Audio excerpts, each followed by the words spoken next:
అన్నమయ్య జిల్లా రెక్కిరెడ్డిపల్లి మండలం దేవళంపల్లిలో టీడీపీ కార్యకర్తల సమావేశం జరిగింది। ఈ కార్యక్రమానికి రాష్ట్ర రవాణా శాఖ మంత్రి మండిపల్లి రాంప్రసాద్ రెడ్డి హాజరయ్యారు। ఈ సందర్భంగా టీడీపీ శ్రేణులు మంత్రి రాంప్రసాద్ రెడ్డికి ఘన స్వాగతం పలికారు। సమావేశానికి పెద్ద సంఖ్యలో టీడీపీ కార్యకర్తలు తరలివచ్చారు।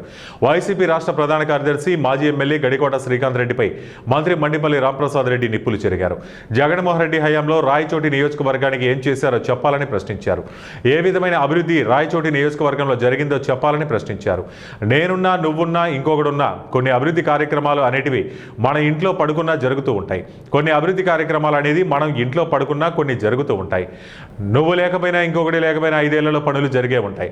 అవన్నీ లెక్కలు వేసుకుంటే మేము ఒప్పుకోమన్నారు। కలెక్టరేట్ భూములు కూడా నీ చెంచాగాళ్లకు రిజిస్ట్రేషన్ చేయించలేదా అని నిలదీశారు। పేదలకు చెందిన 100 ఎకరాల భూములను ఫ్రీ హోల్డ్ చేయించి పీలేరులో ఒక లీడర్, మదనపల్లిలో ఒక లీడర్, తంబలపల్లిలో ఒక లీడర్, రాయచోటిలో నువ్వు నీ అనుచరులకు రాయించలేదా? పెద్దిరెడ్డి వాళ్ళతో కలిసి నువ్వు పేదల భూములలో లాక్కోలేదా? ఓడిపోయిన నువ్వు 15 నెలలు కనిపించకుండా పోయావు। 15 నెలల తర్వాత నువ్వు కోటి సంతకాల పేరుతో గ్రామాల్లోకి వెళ్ళి కోడి ఏడుపులు ఏడుస్తున్నావన్నారు। మేము ఎక్కడా కూడా వైసీపీ కార్యకర్తల జోలికి వెళ్ళలేదు। మేము తలుపులు తెరిస్తే రాయచోటిలో వైసీపీ ఖాళీ అవుతుందని తీవ్రస్థాయిలో ధ్వజమెత్తారు। సంవత్సరాలు భారీ మెజార్టీతో గెలిపించారు శ్రీకాంత్ రెడ్డిని।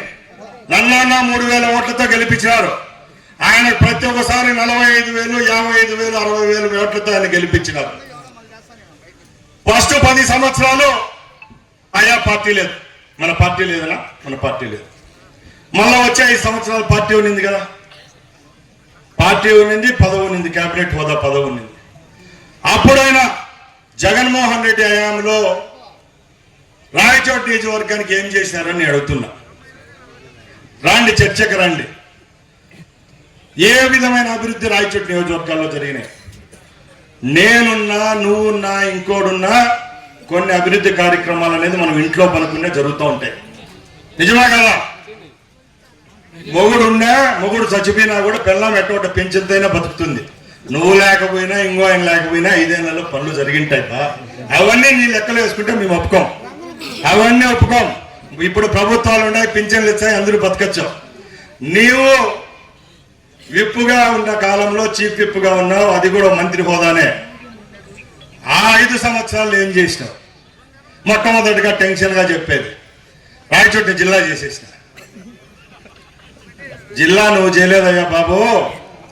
ఈ పక్కల 3 జిల్లాలు ఏడిచినాయి, 3 తాలూకాలు ఏడిచినాయి, అవతల 4 ఏడిచినాయి, మధ్యలో ఏదుందియా? రాయచోటి ఉంది, జిల్లా చేసిన। జిల్లా చేసినావే కానీ రాయచోటి పట్టణంలో ఏ విధమైన అభివృద్ధి జరిగింది చెప్పు।